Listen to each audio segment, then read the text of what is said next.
Општината секоја година да се обраќа до водовод, да се изврши проверка на таа цела хидрантска улична мрежа, која што ја користат противпожарните екипи,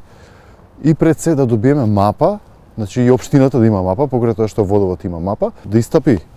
понапред и да преземе иницијатива во поглед на зголемување и подобрување на безбедноста, односно за заштитата од пожари.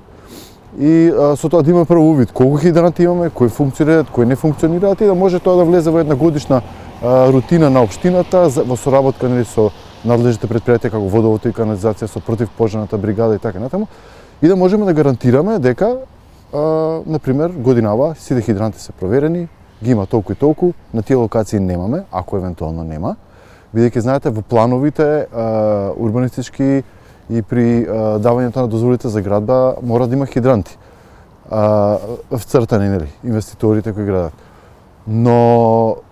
во минатото често пати сме биле сведоци за други прашања, кога на хартија има едно, а во реалноста сосема друго. Имаме ние улици во центар кои што на мапа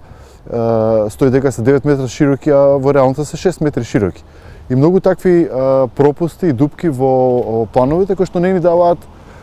луксус да се осеќаме лагодно дека систем имаме и дека тој функционира. Мислам дека поучени од минатите грешки ќе направиме добар исчекор и да бидеме сигурни дека тој систем функционира, бидејќи сметам дека тоа треба да биде приоритет за општината.